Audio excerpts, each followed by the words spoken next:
this month. It's Thursday, April 16th, 5 o'clock, and we're in the Nauset Room, and I announced that it is springtime, if you haven't noticed it yet.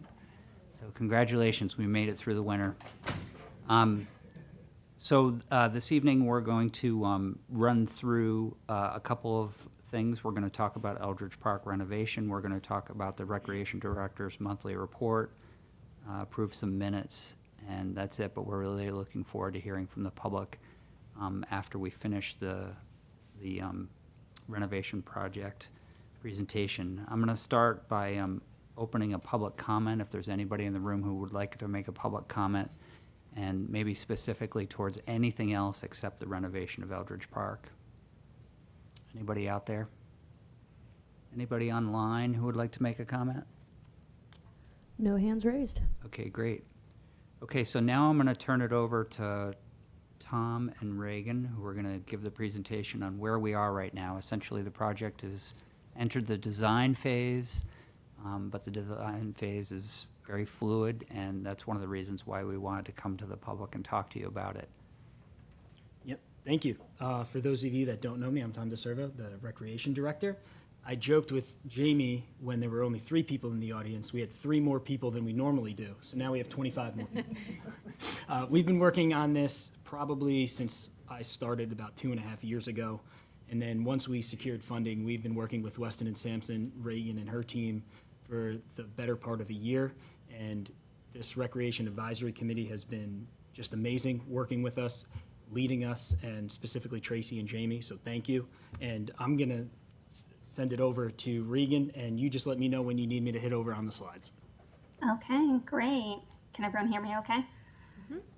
Okay, thank you. All right, well, good evening, Regan Andriola. I'm a senior project manager, landscape architect with Weston Sampson, so very excited to be here. Have really enjoyed working on this project so far.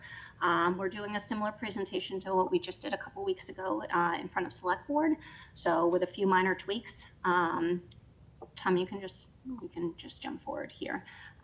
We're just going to run through the project timeline, quick recap of where we had landed at the end of last year, and then where we have worked through for some alternates, and then the revised site plan, quick opinion of cost, and then we'll wrap up with any questions. So you can go forward, Tom. I think you guys all know the team here. Weston Sampson, we have a big team back in the office here who have all been working hard on this, as well as some folks from EDR who are doing our civil engineering and stormwater drainage design. We can jump to the next slide. Okay, so project timeline. We did kick off this current phase of the work, which is the design development and really advancing the design through construction documentation. We kicked that off mid-March. Met with Select Board earlier this month, meeting with this group tonight. And then after this, we are really trying to jump right into design plans. I know we said the design is fluid. It is, but we do also have a tight timeline if we want to build it this year, given the Firebirds schedule. So what we would be hoping to do is work through all the design development plans and the construction documentation through July, go out to bid in August so that we can get contractors bidding, award of the contract, and start construction as early as possible right after Labor Day in September. So that is ideal so that we can get as much done during the fall and perhaps a mild winter in order to wrap up construction before the startup of Firebirds next summer. So that is our timeline for the next 6 months or so. You can go to the next one. Okay, so a recap of what we had done, where we landed last fall. This was looking at the entirety of Eldridge Park, separate from the ball field, obviously. And what we had included in this design was we start from the north and work our way down. We had a half basketball court north of the band shell, which was a sort of a multi-purpose use to have a place for kids to play, one relative for during school hours, also a platform for Firebirds when they're doing some of their camps and training. I know that they bring picnic tables out there, so it was a flat space that would work during those times, and then during games when you might have your teenagers who maybe they're not watching the game, but they want to shoot some hoops while the parents are watching the game. So really multi-use space over there that served as seating and recreational value. And then as we worked our way down, all accessible walkways throughout, and renovation to the pickleball courts, expanding those to add 2 more courts, generally in the same vicinity of where they already are, and expansion and renovation to the playground, including a trike track in there, all safety surfacing, new play equipment. And then as we work towards Eldridge Parkway, we had 2 new tennis courts, a basketball court, and kind of like a handball, wall ball court for also for practicing tennis to hit against. So this all included accessible parking spaces, shade structures, new trees, concrete pads for portable toilets, the works there. So if we bump to the next slide, the opinion of probable cost that we had come up with last fall was just shy of 5.5 million for the entirety of the project. A lot of that also comes from some of the site infrastructure. Obviously, there's quite a grade change on there. So in order to fit some of these courts, there would be some grading, some site walls, obviously all improved site lighting. So the number was upwards of 5.5 million. But when, I think you can go to the next slide now. Yes. So with the monies voted on from CPC, the budget is at, I think the available funds are 3.8 million. And then taking out the design and the engineering soft costs, we're at 3.6 million. So we did have to do a little bit of work to get ourselves from the 5.5 million down to the 3.6 million project cost. Here we have listed out 5 different, what we're calling alternates, but ways that we can get down to that budget. The first one, the most obvious, was eliminating or, phasing the entire north portion, north of the band shell, as well as, the walkway that goes down to the pickleball courts. It's really an easy dividing point there. We can phase that work. It could come in later. It does not preclude us from building it later. But it allows us to put the money that's available right now into the greater recreational value and amenities at the south side of the site. This also gives us some flexibility for if there's future, hopefully, updates to the band shell renovations, that perhaps those can be lumped in at that time. Because actually it would be unfortunate to do all sorts of site improvements around it and then come back to the band shell after. So in a way, it actually works out well by holding on that piece. And that's a big number. That was, I think, upwards of, I can't actually quite read that screen. We at 820,000. Yeah, that was a big chunk. So that got us most of the way. Alternate 2 was removing some of the shade structures. In the original master plan, we had 3. We had 1 up by the courts, between the tennis and the pickleball, 1 down at the playground, and 1, up by the tennis and basketball court, 1 in the playground area, and 1 by the pickleball courts. We thought we could really consolidate, save money. We don't need all 3. The one, especially by the pickleball courts, there's already some shade trees there, and really not as critical to have that. The ones up by the courts, we also thought by changing that, by removing that, we could provide some shade with some trees in that area instead for a more affordable option. But then keeping a shade structure in the playground where it felt like it really had the most value for caretakers, children. You stop, have a picnic, have a place to snack underneath the shade. That seemed like the most valuable space. So that was a good savings by removing 2 of those shade structures. We also, alternate number 3 is reducing the poured-in-place rubber safety surfacing at the playground. And I just want to make sure we're very clear. We had drawn kind of the whole area with that poured-in-place safety surfacing in the master plan. But the reality is was not necessary to have that much, especially in interior to the trike track. And that safety surfacing is very expensive. So if we can be efficient in our space and placement of it, it saves us a lot of money. So again, this is not a decrease in play value in any way, or a decrease in safety. It's just we're sharpening our pencils, and that's part of the design development process where we realize, hey, we don't need to put, wasted safety surfacing here. We can put something else. So that was a good savings. Alternate 4 was removing or phasing the handball court, which currently was shown between the tennis courts and the basketball court, the full-size basketball court. And by removing that and potentially flip-flopping it to the southwest corner of the tennis courts, we can slide the basketball court over and be a little bit more efficient with our space. It's better for grading, less retaining wall that we need. So there's definitely a savings in moving that over. And the handball court, again, could easily be added later.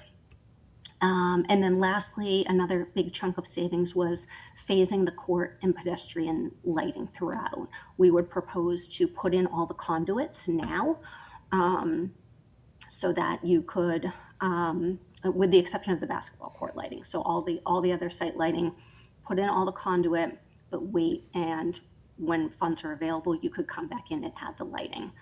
But in this scheme, we would be lighting the basketball court in this phase initially, because that seemed to be the highest priority for lighting, and the amenity that would be used later into the evening. And for security purposes, that was the priority to add the lighting there. So that's a brief summary of how we managed to get ourselves down to, so yes, this is the revised plan without all those bubbles over it, so you can see what that would look like. If we're just focusing on the south side, we've shifted the basketball court over, we've tightened up the safety surfacing in the playground, so really not much different than what we had before, just being a little bit more efficient with our design. And if you flip to the next slide, there's a zoom in, yep, a little bit closer. And here we've gotten ourselves just shy of the 3.5 million. So we're right where we need to be with these relatively minor and easy tweaks. And again, keeping the majority of the design intact. Next slide. Let's see where we're at. And if we talk about kind of the design impact, this is really what I already talked about already, but we categorize these as, low to moderate to high impact on the design. Alternate 1, again, although it's a big chunk of the project and of the money, it has a low impact on the design because, again, we can always be built later. The majority of your play and recreational value is still intact in the southern part of the park. Alternate 2, again, by removing those 2 shade structures, really doesn't have a huge impact on the design. We'd be keeping the one shade structure where we feel it's most valuable in the playground area, and utilizing more strategic placement of plantings where we can, shade trees to provide that shade where necessary. Again, reducing the port and play safety surfacing, low impact to that design. It's something we probably would have done anyways, regardless of trying to, do some value engineering here. And alternate 4, removal of the handball court. We're calling this a moderate impact. We do know people use it, and there's value in that. But however, moving it, there is still we've maintained a location for it to go. And it could be brought back in. Again, that's not a huge amount of money, so if funds become more available, we could easily pull that back into the design. And lastly, the lighting, and we're calling that probably the highest impact on the design, because obviously we want to have the courts lit if we can and have pedestrian lighting throughout.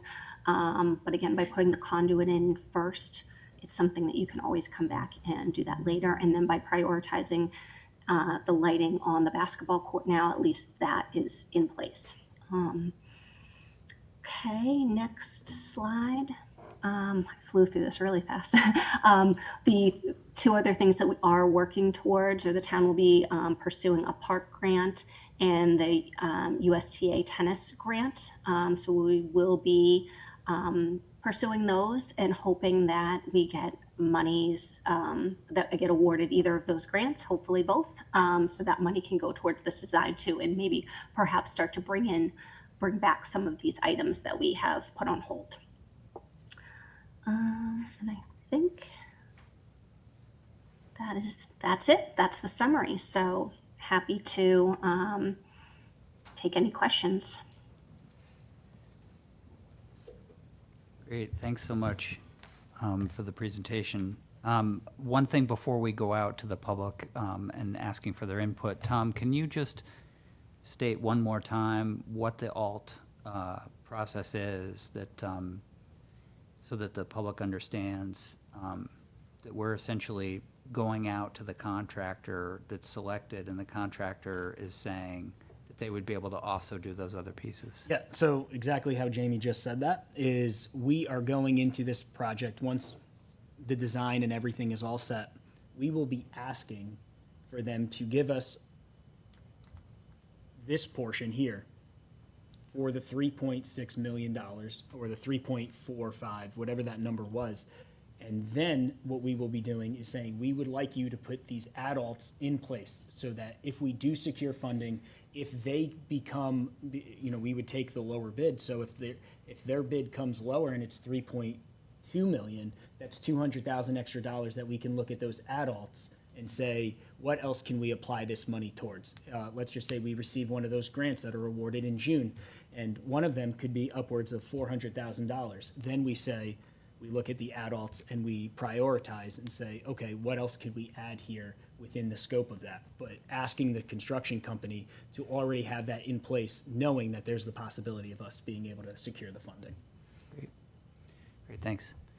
Okay, so the only thing that I've got as a guideline is when you come up to speak, you can either come up to the tables here and sit down if you're more comfortable, or you can go up to the podium. Make sure that the mic is near your mouth so we can hear you. And also limit yourself to 3 minutes. We don't need any really, really long speeches going on and on, but we're very glad that so many people came out tonight. So who would like to go first in terms of giving us their input for the night? Okay, sir. Make sure you state your name for the record too, so we've got that. I'm Larry Squire. I'm one of the pickleball group, and I very much support the alternatives listed there. With one question about the shading, and I'm hoping that because the pickleball courts go north-south, and a lot of the players in the morning, and most of the entry to the pickleball courts will be on the west side, that there'll be some provision for shade on that side, because the shade all the way to me on the playground part would be unrealistic, really, for the pickleball players. Okay. We're getting old and we can't walk that far. A question on your timeline. You had August, I think, that bids would be presented and contract awarded and construction starting in September. I've lived on Cape Cod long enough to think that might be a little unrealistic. The construction would start within that month. It maybe would be part of the construction requirements, but that would be a concern of mine. And I think that's it. Hopefully it was less than 3 minutes. Thank you. You've got time to spare. Tom, is there anything you or Ray want to respond to in regards to that? Yeah, just regarding the timeline, as long as we have these plans in place and we are able to go out to bid, let's just say mid to late June, early July, that comes back in August. I believe that 30 to 35 days is enough time to mobilize, given the fact that this is a lucrative project for a lot of people and a lot of construction companies. So I'm hopeful, but like you said, nothing's absolute. So we're hoping for the best. Okay. Agreed. I'm sorry. And we want to give ourselves a like an aggressive timeline. So, because it always creeps a little bit. So we want to say August, and then if it's, second week of September it happens, right? But you got to give yourselves a little bit of leeway there. And if I can just speak really briefly to the shade on the pickleball, we do the access would actually be mainly on the east side of the pickleball, and we do have some benches along there and shade trees along that perimeter between the playground and the pickleball. And I know part of our design development concepts, we were trying to figure out that corridor between that, those two features, pickleball and playground. But I do think that there will be some just natural shading from the trees along that edge over. Would there be room for benches there?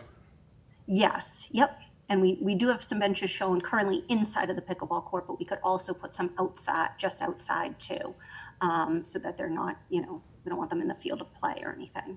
But I think that's definitely a great consideration, something we can fine tune in the design. Okay, my other quick question, I'm sorry to jump back up here, but has any discussion taken place about what happens to pickleball or tennis between September and Firebird season? Yeah, there has been. The short answer is we have to find alternates. I've already spoken with our neighboring towns to see if there's some sort of agreement that we can have in place for, the hope is it would just have to be for the fall, and we have a mild winter, and we're hopeful that sometime in the spring we'll be able to open up those courts. So we're in active conversations with other towns to see alternatives to make sure that the pickleballers and tennis players aren't displaced fully. And it's impossible to use the elementary school courts during school time, even though it's separate from a lot of the school ground? As of right now, but we're actively pursuing different options to be able to see. Thank you.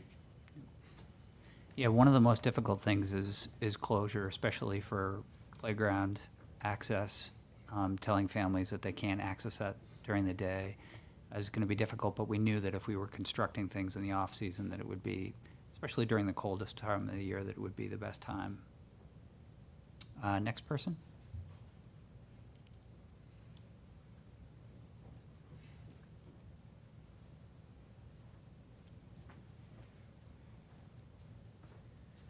I'm Deb Jacobson. I'm also a pickleball player.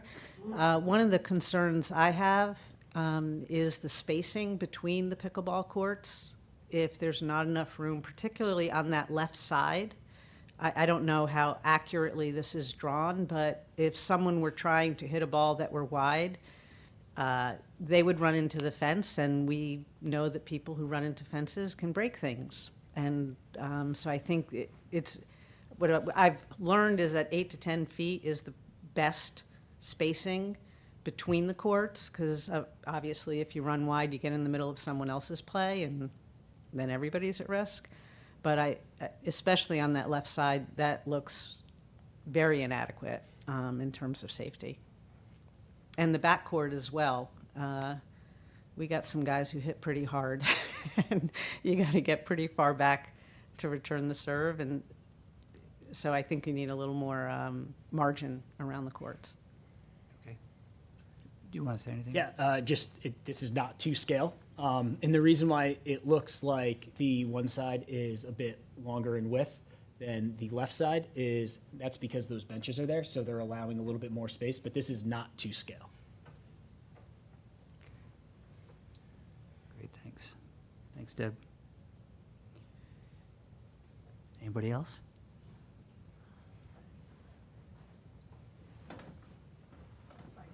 Go ahead. Oh, no. No, it's fine, go ahead. I'm Lydia Hopkins, and I am just now coming into what you're all doing here.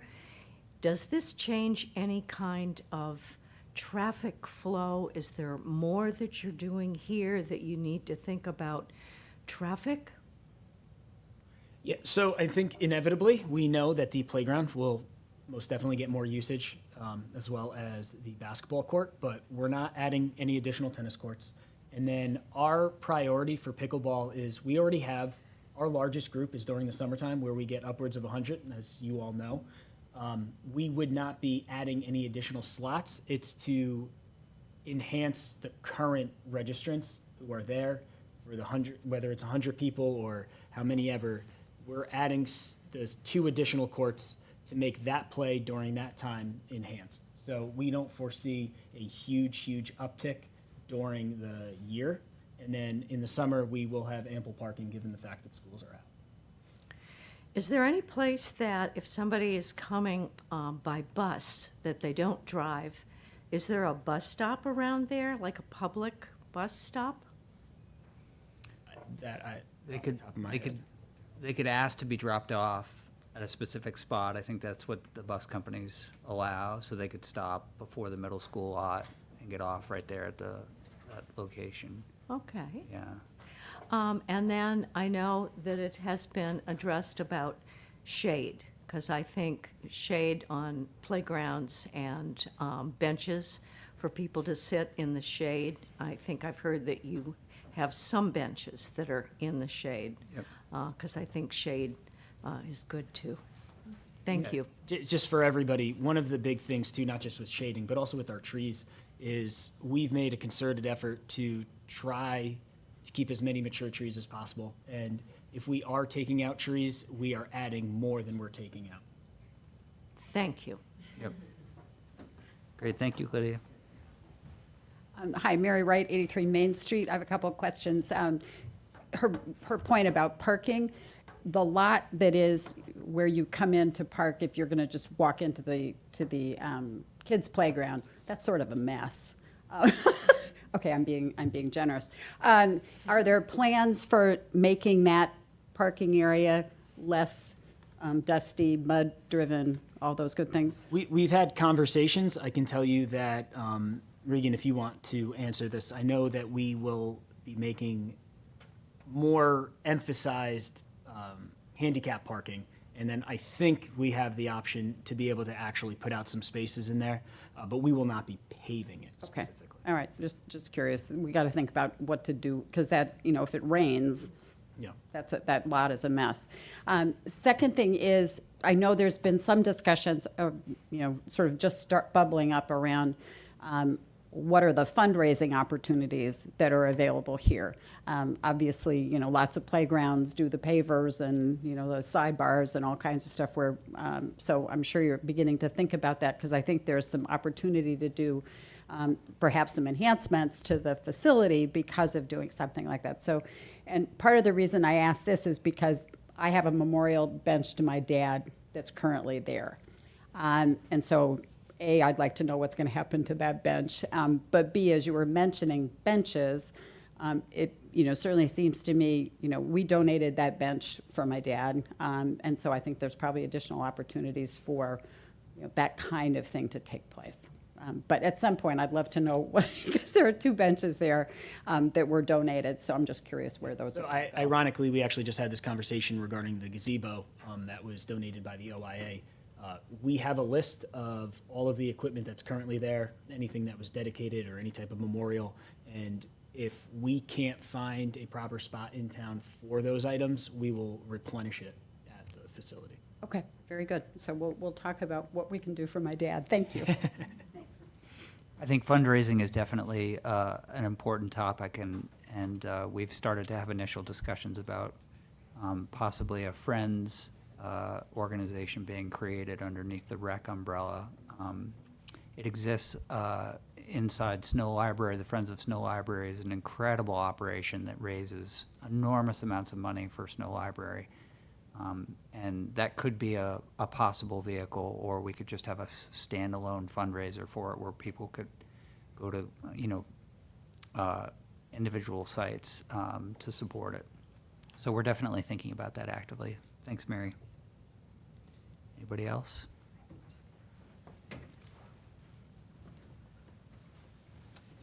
Hi, my name's Diane Sistrom. Question for you about area number 10, where the picnic area is. I know in the summertime, a lot of families, even during the baseball games, want to sit out. Is there shade planned for that space? I don't Yes, see that is- trees there either, so.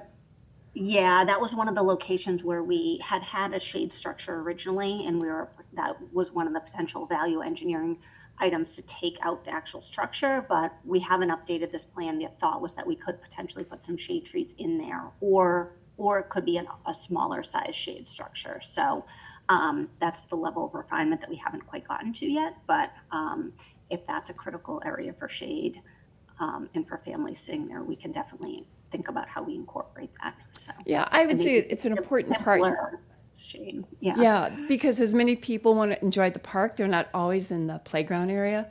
So thank you for thinking about that. This is a question about the playground. All the toys that are there now, are they going to be trashed and we get new toys? Because I know a lot of the kids like to ride on the little plastic, little tyke stuff. And I'm sure that new playground will be phenomenal. But there is something about active play. So I'm just curious what's going on. So we will be housing those after we clean them. They're not coming into our office until we clean them. Then we'll be able to put them back out there, Okay, great. while also, over time, being able to replace them. All right, great. Thanks. I mean, it's funny that the Tyke track is a perfect example of something where kids were doing it beforehand, and now we're building it to make it better for their own experience. And I looked at a picture of it that we were shown yesterday, and it's just so exciting that kids are going to be able to get that, because it'll really help them build up their leg strength so that they can move over to the pickleball court next. Great, thanks. Anyone else?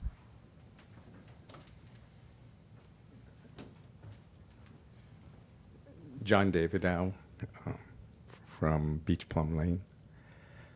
First of all, there seems to be a lot of consideration for a mild winter, so I'm wondering what that is.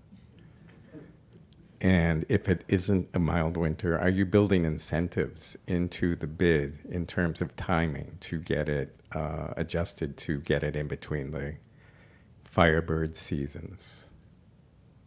Another question that I have is, in terms of your alt priorities, have you already gone through that to determine 1, 2, and 3, going through those yet?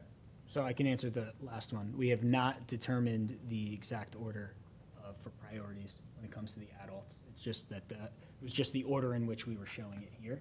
So we have not decided on that. And then as far as incentives, I'm sure we could work that into the bid. And yeah, to be completely honest and frank, we can't predict the future and we can't predict the weather. Right. And so the best that we can do is try to put incentives in place and hope for the best. And I know that we gave a tight timeline, and we do have wiggle room towards the end of the timeline that Regan put together and Weston and Sampson put together. So we're very hopeful that it'll be ready by mid to late spring. Okay. I should have identified myself as a pickleball player. Some would say that. It seems sort of, I don't understand actually going out to other communities who already have pickleball courts to make that a contingency when we have a surface by at the elementary school that we're looking to other towns when we're not necessarily looking for an in-town alternative and figuring out a way to make that work. Those courts are, generally speaking, abandoned for most of the time.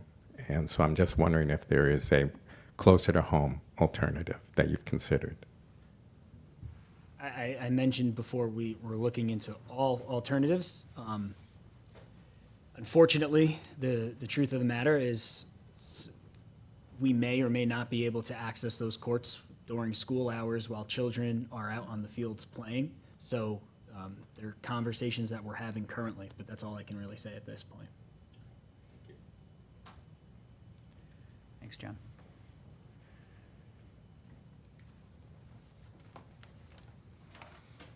Jonathan White, and I apologize, I'm late, so this may have been covered.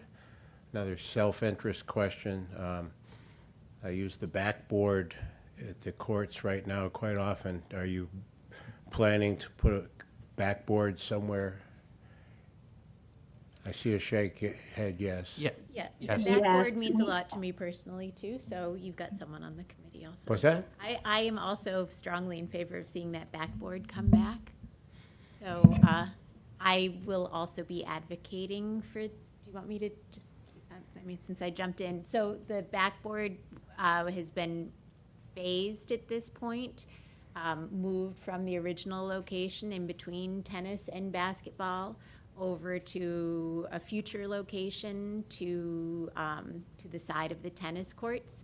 But right now, it's estimated at around $55,000. So it's going to be one of the add-ons that we will hope to get to in this initial stage, but we're not sure yet. That said, from, I think the experiences that we've had so far as a rec committee and with CPC projects, I think that's sounds like a very feasible project to take on in the very near future if we can't do it now. And I agree with you. I think that backboard is a really important component of the area with the tennis courts for people warming up and playing handball. So thank you, and we'll continue to, we want to see that come back soon. By saying it's an add-on, is it a fiscal question, whether there's enough Yes. money? Okay.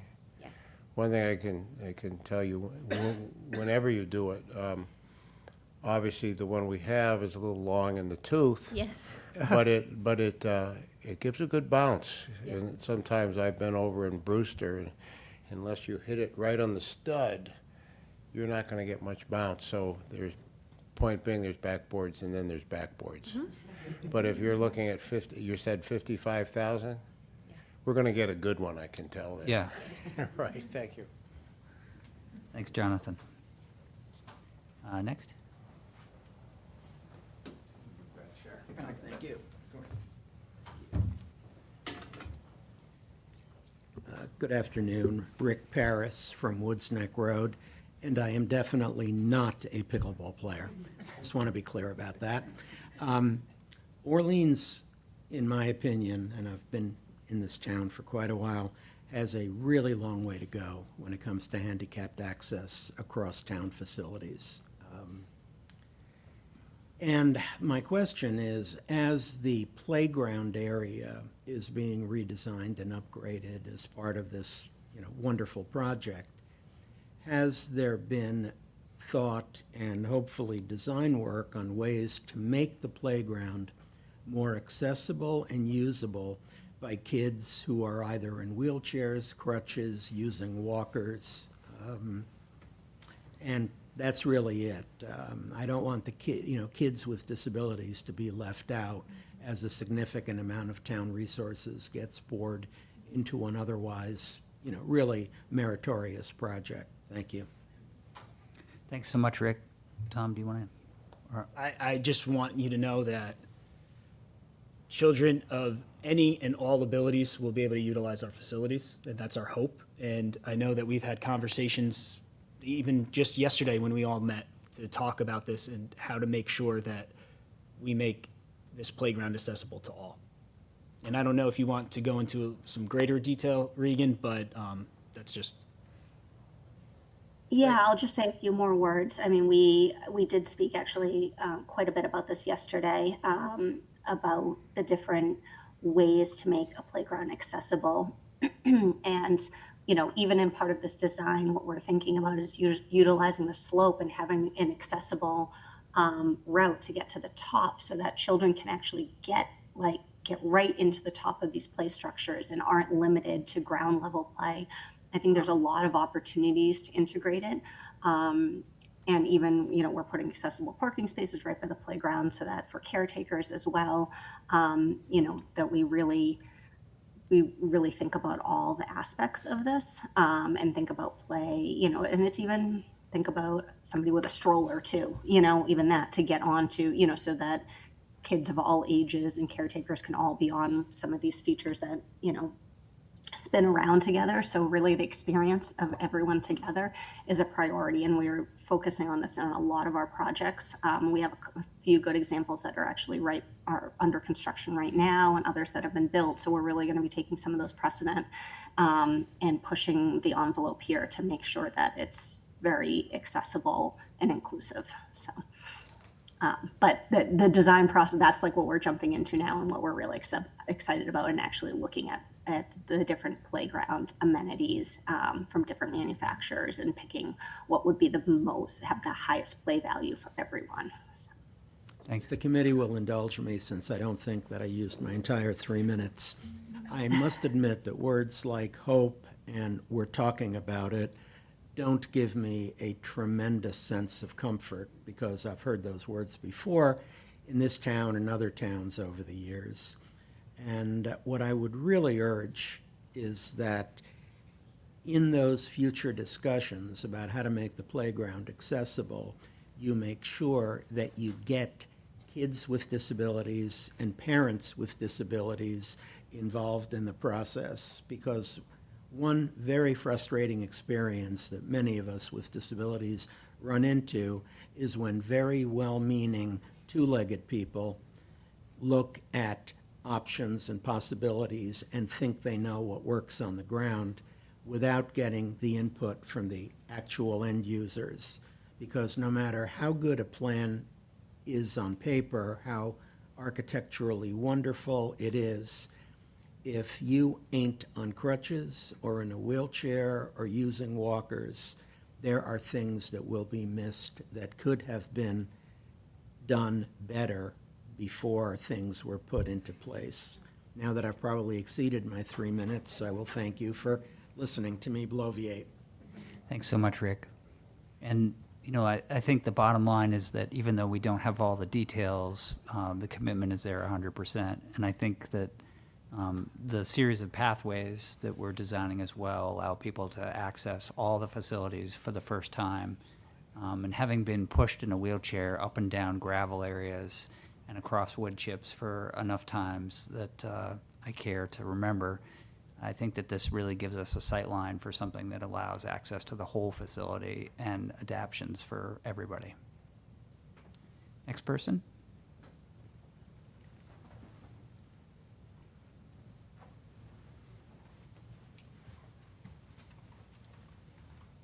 Fritz Luft from Alewife Way. First of all, I'd like to thank the committee and the town as a whole for engaging this whole activity and pushing something like this forward. And Tom, I'm hearing great things about what's happened with the rec department the last few years. So thank you for those efforts. You're doing all the right things here. But something that's missing for me personally is some kind of provisions for adult exercise.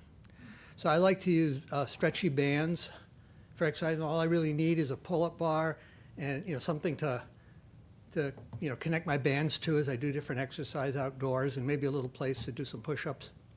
And anyway, I can't think of anywhere in town where I can do that. And when I first moved here, I was actually going to the playground. Then I realized, you can't be around kids and playgrounds and things. But there was a nice pull-up bar right there. But I'm wondering if it's possible just to carve a little something out for a very simple setup for people that want to engage in that. So if you could consider that, I'd really appreciate it. Thank you. Great, thanks, Fritz.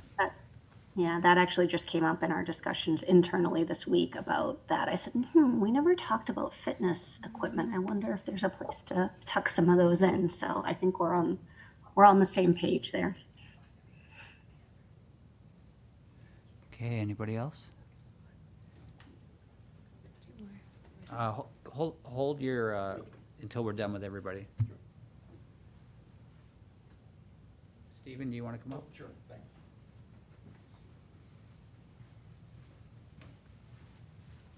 Hi, Stephen Cass, 9 Captain Mill Road.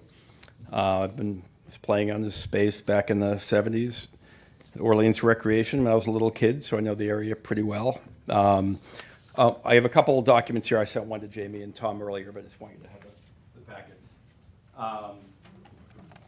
So just looking at the project, and the packets are basically 25 years of experience doing this kind of stuff. And looking at the project, I like this so much better than the other one. I think it's much more cost effective. It's much more cost effective.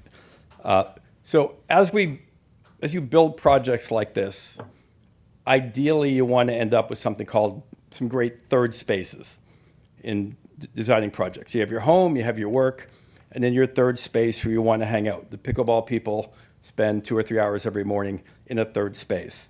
I'm heading over to the Chatham Platform Tennis Club after this, and it's a wonderful third space where literally well over 100 Orleans residents spend their winters, and it's a really important part of their winter socialization.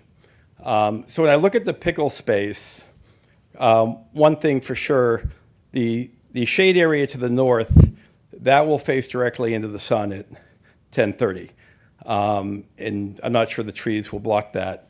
And putting a couple of benches on the east side of the courts, that's not going to create a good third space. You want to create a really nice space where people can spend their mornings.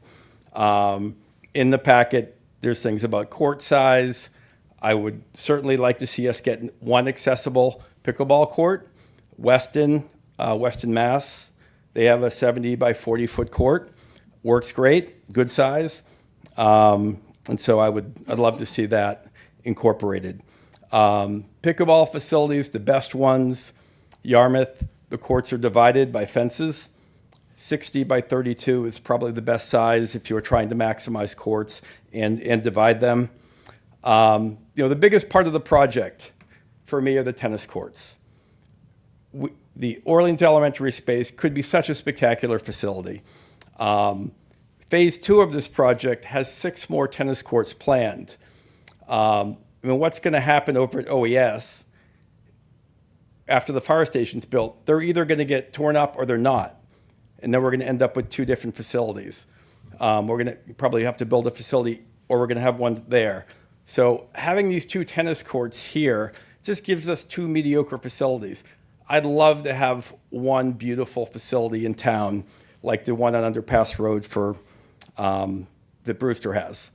And then shade pavilions, pavilion style always work better. You can make them lower and you can get more shade. If you're looking to do the parking spaces, go to Truro Vineyards.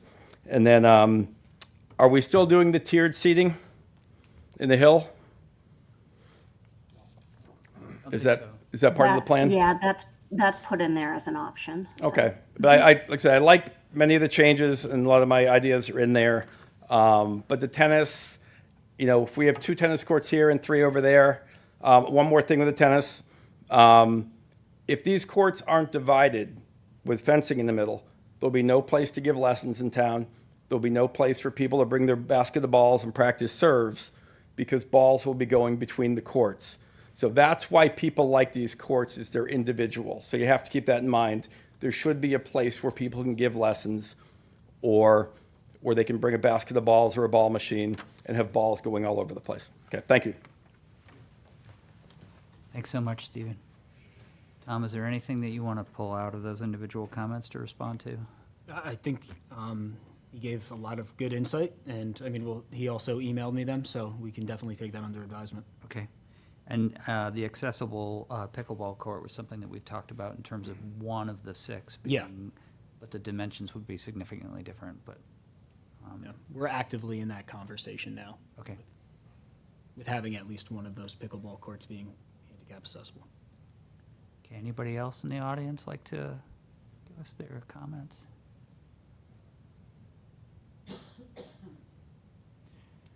Okay, while people are thinking a little bit, I wondered if any of the members of the committee wanted to offer any comments or anything, wanted to say anything? I have a question for Reagan specifically about lighting. Mm-hmm. I realize the walkway lighting should be pleasing and aesthetic, but the court lighting can be more utilitarian. So I know there are self-contained units used for parking lots and streets that contain solar panels, LED lights, a battery, and a motion detector. And they're very affordable. So I know you mentioned prioritizing the basketball courts, but I think using these kind of lights, you could save at least $55,000 and put in the backboard. For the pedestrian lights, you mean? No, for the courts. Oh, okay. Use them for the courts. They don't need conduit. It's all self-contained. And there's no wiring. I don't think you even need an electrician to put them up. So there's a lot of savings involved. Do you have a local example where you've seen them? Because we have gone through this many I saw them times. on and we- Amazon for $100 a piece.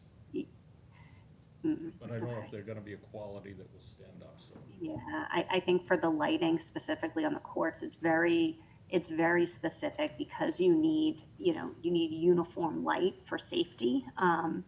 So I have not seen successful, or the only ones that I've seen for courts that are solar were actually far more expensive. And part of the challenge is, I've talked about this at length, we will still explore it. I'm not saying that we won't explore it. We can definitely still look around, but the problem in New England is actually just the solar gain is so minimal, and like the light level, this angle of the sun. So there's just not a strong reliability in the solar lights. And that's what I have, the feedback that I've gotten from a lot of different lighting reps. And from just the research that I've done, that it's hard to get consistent light for safety, uniform light, and just the high performance that you need specifically on a sports court. So, Thank you. but we will keep looking. So, Great, thanks, Tim. Anybody else have any comments? I wanted to let you know that Tom received 12 letters of support from individuals in town in regards to this project, on top of your participation today. So it really gives us such a strong backing for all the efforts that we're doing. I wanted to note two organizations that provided support letters. One was the Orleans Parent-Teacher Committee, which is very active, clearly, with elementary school age kids. They offered their support for the project, and then Cape Cod Children's Place also offered their support, which is a group that's been using the playground for many, many years for bringing in groups of kids, and I think we'll probably bring in twice as many groups of kids now that we're investing so heavily in this playground, which is wonderful news for the project. So is there anybody else who wants to talk again, or? I'll just do it quickly. Sure. Sorry. First of all, amazing job. I want to thank all of you and the hard work and what it's gotten to get to this point. But as I'm thinking about electrical conduit, I'm thinking about water conduit and what hydration considerations have been made for this area. Sure. Go ahead, Tom Regan. Regan, you can take that one. Do you mean from like a water fountain, or Yes. from an irrigation standpoint? Yeah. So we've located a few, and again, that will, as we advance the design and do the utility layout, that's when we will show how that will work from a, where the tie-ins will be for water fountains. But we were considering, I think, at least 2 locations for those. Right, because there's none right now. Right. There's nothing there. So at least 2. Yeah. Okay, go ahead. Just quickly, I'm a little concerned. I know this isn't the scale, but on the west side, I don't know how close the pickleball courts are to the embankment, because I think it was suggested that the entry to the pickleball courts would be on the east side. And again, I know it's not the scale, but sometimes in the morning in the summer, we've got 20 or so people waiting, and it looks like a pretty tight space there for benches and waiting right close to the playground. Yeah, so there's also the seated area, the picnic area over here to the north side. And then, again, this is not to scale, so I can't tell you that this is 3 feet, 5 feet, 10 feet, 15, but there's a lot of space within here. Yeah, and we did oversize that. I mean, I want to say it's at least 8, perhaps 10 feet through there, because we knew that we didn't want it to feel like a tunnel as you're walking through there. So it's wide enough to accommodate people. The reason why we had to shift it over, why the access isn't on the west side, is because we have a stormwater feature through there right at the base of the slope. So the whole pickleball courts are just scooched over just a bit in order to accommodate the stormwater feature on the west side. And then I think we'd have a couple sets of gates into the pickleball courts along the, either in the southeast corner and kind of center, and maybe northeast too. So that's the next level of design to get into. But there should be plenty of room through there, so you're not feeling like it's too tight. Yeah, and just And we one thing can certainly I add want more to touch seating. on is, although we've had internal conversations and although we've met with the engineers and we all have great ideas and we think we're doing a great job, the reason why we have these meetings and the reason why we go to the select board is we want to hear their input because there might be something we missed. And the reason why we wanted to have this meeting is we wanted to hear from you and we wanted to take down these ideas and see what's feasible and what's not. And that's why we're doing this. We want to be completely transparent, and all of you provided very, very good ideas, and we're going to look into each and every one. Can I say that they'll all come into fruition? No, I can't. But we are going to look into all of them, and that's why we're having this. So thank you all for bringing these points. Okay, any more last comments before we close the hearing, I just Stephen? have one question. Sure. Come on up to the mic so we can hear you. One of the biggest user groups seems to be the morning fitness group. Where is it proposed that they're going to have space in the morning? Yeah, I think it's the same place that they have been. They utilize the tennis courts, they utilize the pickleball courts, and then they also use some of the grassy area that there'll still be access to. Okay, I was just curious. Yep. Thank you. Great, that's a good question. Okay, anybody else? Sure, come on up, Mary.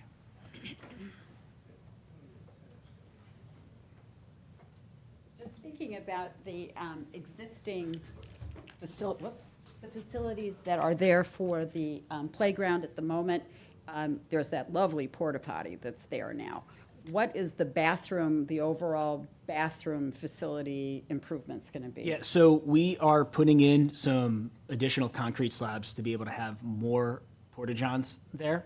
And then the hope is, over the course of the next X amount of years, we're able to address the band shell issue and be able to enhance those restrooms to be able to utilize those year-round. Okay, very good, thanks.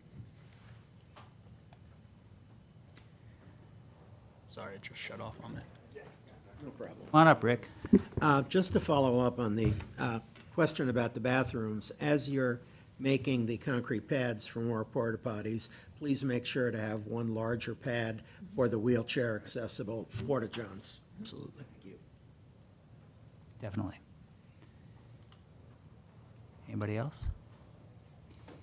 Okay, so we're going to switch our meeting and we're going to hear from Tom with his monthly director's report, but thank you so much for all of you who came to participate. The Rec Advisory Committee doesn't nearly have this much participation on a monthly basis, so it's really great to see you come out of the woodwork, and we look forward to keeping you updated on our progress. Look for public things that are put out so you can get updates, and always feel free to contact Tom and give him your feedback. So thanks so much. Just give it a minute. Thank you all. I have to jump off. Thanks, Regan. But Harry, thank you. I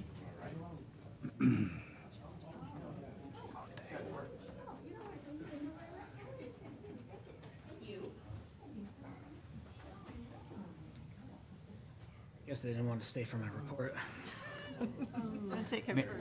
Mary might stay for your report, you never know.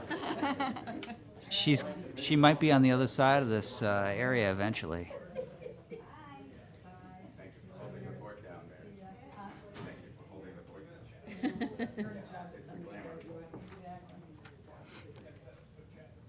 All yours, Tom. So you can obviously see an uptick over this month, over the last 2 months with the registration numbers, 378. Obviously, that's because our 3 main summer programs started registration. And just some things to highlight is the playground program. We already have 93. That doesn't count all the residents that forgot to register and all the non-residents that have the opportunity to starting on April 20th. So we allowed a full month of registration before opening it up to non-residents. I don't foresee us having a wait list for, we're gonna have a wait list pretty soon. And then Just Try It, we have 31, and last year you can see we had 48, so we only have 17 more slots to fill there. And then Learn to Swim, this is typically what happens. Nobody really knows what they're doing yet when it comes to the swim lessons because they're 2 weeks, the sessions are 2 weeks at a time. So we'll start to see that rise in May. but those are the ones I just wanted to highlight. And just so you all can see, anything in the numbers, for numbers in 25 to the right column, N/A means we did not have it last year. So as you can see, we have 5 new programs, and then the OCDC, the Orleans Cultural District, we do their registration, and those are free programs. So we just put that on there so that they can keep tally of everything. So that's why I just put that there. And again, I knew that we'd see an uptick with the financial assistance program when it comes to summer. We had 6 people utilize it for $835.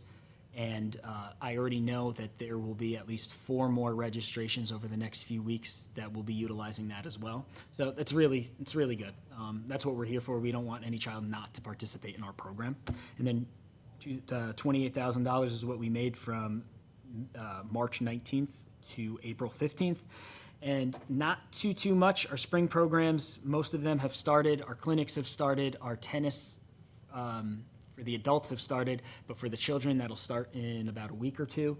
And then our softball practices, the 2nd and 3rd grade already started. 4th through 6th grade, we just divided up the teams. This is a great problem we had. The reason why it took us so long is we had 18 girls register for the 4th through 6th grade when last year we only had 10. So we were mulling over, do we have just 1 team? Do we do 2? We were able to secure a second coach. So we're going to have 2 teams in that division, I think, for the first time in like 5 or 6 years. That's great. That's great. Congratulations. Yeah, so we're very, very excited and also super thankful to all of the volunteer coaches. I feel like we always have the same ones doing basketball, softball, and then soccer, but we were able to secure 2 new coaches this year, which is really nice. So they don't know it yet, but we're roping them into the next few years. So that's pretty much it for the program side. Some miscellaneous things. I already mentioned we already talked about the Eldridge Park renovation. Easter egg hunt. We went through 2,000 eggs in less than 10 minutes. So for anyone that was there, it's just so much fun. And I was trying to give away eggs at the end, but it all worked out. Surprising amount of kids rode their bikes there, but yeah, but it was really, really cool. And it's such a fun event and it's so quick. But so our summer programs, all of our summer employment opportunities have been filled. We are just waiting on them to get their paperwork back, and inevitably, when we review paperwork, we're going to have them send us some things again. So that's always a work in progress, but all the positions are filled, and I'm so happy that we're able to say that in the middle of April rather than in June like we did last year. And then I mentioned summer camp registration for non-residents is April 20th, and then all other summer programs will be on April 27th. And I just wanted to highlight a few of them. And I mentioned this to you all, I think when we started in the fall, but we are going to have this new program guide. We have it for every season. And I didn't think we were going to be able to fill it up for the summer, but we obviously did, so it's a great thing. We have a summer movement class for children. This is all youth programs. So a summer movement class, we're going to have youth tennis. We are going to have summer basketball, open gym, learn to roller skate, fly fishing, but that's for all ages. And then we have a track and field program. For adults, we're going to offer the tennis clinics again. We'll have 2 separate sessions. Obviously, our summer pickleball, our summer early bird fitness, and we're mulling over the idea of having a beginner pickleball and an advanced intermediate pickleball clinic, because those have seemed to be really popular for people just trying to learn and see if they even like the sport.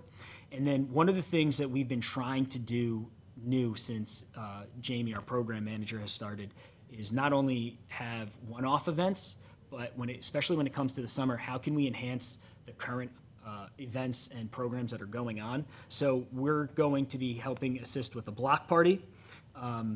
Since last year, I have been scheduling the fireworks, so that has been secured. July 2nd is the date for that, with a rain date of July 5th. The parade, we are helping assist with contracts and things like that. And then this is, I think it might have happened a few years back prior to me starting, but something that we're going to be doing is Tuesday mornings Pilates on the beach at Nauset Beach, and that's going to run from 6:30 to 7:30, and we have our instructor doing that. And that's a free program for anybody that wants to come. And then the really, really cool thing is we're partnering with Mazzio Construction to be able to get their portable sauna there, so people will be able to go in the sauna either before or after. And everything will be wrapped up and it'll be all done by 8 o'clock so everyone can go to the beach. But we're just really trying to find all these different opportunities where we can help different departments, different entities with their events and programs. So I just wanted to highlight some of those. Great. Great, that's super exciting. And so many really, really good things going on, Tom. I'm always impressed every single month. I did have a couple quick questions. Sure. So is there an effort to go back to some of the families that registered maybe in previous years for Just Try It or the playground program to make sure they don't slip through the cracks? Yeah, we have an email set to go out on Saturday, letting Yeah. everybody know that Monday's opening up to. Everybody else, so let's Yeah. get going, buddies. Yeah. I've got parents who say, oh, I saw it a while ago. And so, yeah, that second reminder is definitely. Yep, absolutely. Yeah, to push that over 100. Great. Anybody have any questions for Tom? I'm just wondering if or maybe it's in there and I didn't hear it, Bike Safety Day and Beach Safety Day? So I don't recall a bike safety day. We used to have a Bike Safety Day with the police department, Okay. and they would come and kids would bring their bikes, or they didn't even have to be signed up for like the whole summer program. It was just, you could come and they'd go over, these are the things. I think it's important because personally, I see these kids jetting around on their electric bikes, popping wheelies in the middle of Main Street. And It was part of rec. It's- right? all of It us- was yeah. When you, like, it happened a morning at rec. camp. Right. Okay. Yeah, this is the first time, but I can definitely look And into then this. the Beach Safety Day was also a part of rec, where they went down to Nauset and they met with the lifeguards and they talked about, like riptides and all that type of stuff. Yeah, we did that 2 years ago. We brought that back, and then last year we had pretty much a whole new staff for our swim program, so it was a little difficult, but we are bringing it back this year. Yeah, that just wasn't mentioned in Okay. there. That's within the Right. yeah. It's just, Jamie, can I just add on to that? I know that, Do you want to come to the mic so we can hear you? Sorry. You've never I know heard that that the before. whole electric bike, kids on electric bike issue is really front of mind for Scott McDonald. So I think he would probably be very interested in Yeah. doing something. And the other piece to that bike safety component was the J1 students. And they're really, I think, scarier than the kids. They ride at night in black clothes going the wrong way on the roads. And it's, they're coming from other parts of the world where everybody's used to having bicycles on the road, and you come to the U.S. and nobody even notices you. So, but I think both those things would be good. in the electric bike thing, they're on the sidewalks on Main Street, They're in the which parking lots. isn't the best, for anybody. Well, that was, it made me think of the skateboard thing. We had all the businesses needing to put signs up, and so they couldn't use the ramps at their businesses. I'm emailing myself right now, so it's at the top of my inbox tomorrow. Great, thanks so much, Tom. I would just, I think the woman who asked about a bus stop at the, At Eldridge, yeah. at Eldridge, and it does bring back, one of the things that we have touched on over the years is access to these recreation spaces. So it's not for tonight, and we certainly have more than enough to fill our bandwidth for the foreseeable future. But I do think we shouldn't lose sight of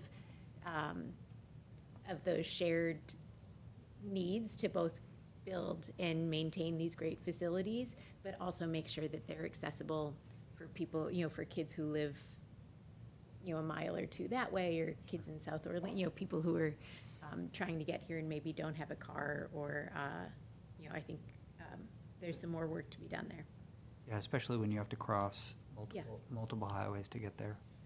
On that thinking, and I know I've brought this up before, is the cross from Marston's Way, crossing Eldridge over to the tennis courts, where the lighting is on, I don't know, south from east to west. The lighting is on the opposite East corner side, probably. from where the crosswalk is. And I had asked several years ago if we could move the crosswalk to the side where the lighting is, because people park all up and down for the Firebirds and cross that there. And then they cross back, but also all the kids in that neighborhood back in there and kids that are going to the middle school or walking to OES, they're crossing on a side where there's no street light. And I was told that they couldn't move it because they would have to put the, not the bump, but the opposite in the sidewalk so that it could be wheelchair accessible. And right now, it's grandfathered in, they don't have to do that at all. But it would, one, increase accessibility, and two, safety, because once it's 4 o'clock in November, it's dark, and nobody can see you crossing the street there. So if we're talking about going to playgrounds and tennis courts and basketball courts, anybody who's coming from the middle school or getting off their bus, right? There's lots of kids that are dropped off by the police station off their school bus, and then they're crossing over there, and there's no street light. It's on the other side, at a recessed back by the administration building. So it's just a matter of moving a crosswalk, which I know isn't you. Fortunately, there's somebody here on the select board that can answer that better than I can. But it has been a long-standing Yeah. issue. They also moved the pedestrian sign to accommodate the school buses. So when it says slow, pedestrian right away, somebody takes that sign out of the crosswalk because of the school buses, because they can't make the turn. So I'm also liaison to the Pedestrian Safety and Bike Committee, and all of these requests that you're talking about are routinely coming to them. They probably have 2 or 3 of them on their agenda every meeting. Scott McDonald's on that, Rich Waldo. So the people that can really do this kind of stuff are all there. So I would encourage you to. Write a letter? Yes, no, they do. They read the letter. They get letters and they read them. They go out and they take a look, and they usually come back with, a pretty reasoned answer for what they can do and what they can't do. Right. Yeah. No, I definitely, I like the idea of adding that to the list for us to look at, maybe not this month. Right. Yeah. Okay. Okay, so moving along, any other questions before we get to the minutes? Okay. That's my cue. Thank you, Meph. I do have a question. That was great. That was one of the best little public input sessions that I've been part of in a while. I thought everybody had. Yes, yeah.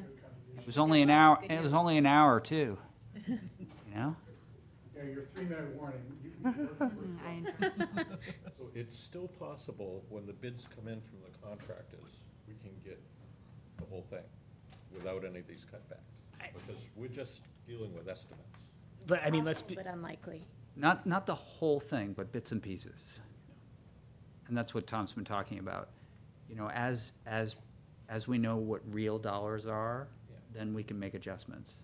And the other thing too is that I think a private fundraising effort is, totally makes sense. I didn't want to speak about it when that was brought up, just because I didn't want that out in the zeitgeist and everyone thinking that that's the possibility. But I had a really good conversation with Mike Solitro regarding fundraising opportunities and entities and what the possibilities are there. So he'll be talking to council very soon, and we hope to have an answer sooner rather than later on how to proceed. With the Friends type idea. Yeah, so the first option is how can we just go about a fundraiser? And then the second question is, if that isn't the route that we can go, how do we develop something that could fall under the banner of technically the town that would operate like a 501c3 but not be on their own auspices? I have a 501c3 also, don't forget. Well, that's really good to know. I mean, let's think about that moving forward. Yeah. Okay. All right, yeah. I think it's really compelling for people too when there are already shovels in the ground in terms of things that you Yeah. want to donate to. I think if a project is up and running and you see, you can enhance it in this way with the donation, I think that is energizing. I think we would do very well. Yeah. Alrighty, so moving on to the minutes for March 19th, 2026. They were sent out by Sharon. Does anybody have any edits or changes to the minutes? And I'll entertain a motion to approve the minutes. Okay, and a second? Because we're all just here, we can just say aye. Aye. Okay, so it's unanimous. Great, and a motion to adjourn. So moved. Great. All right, so this meeting's adjourned. Thank you all so much.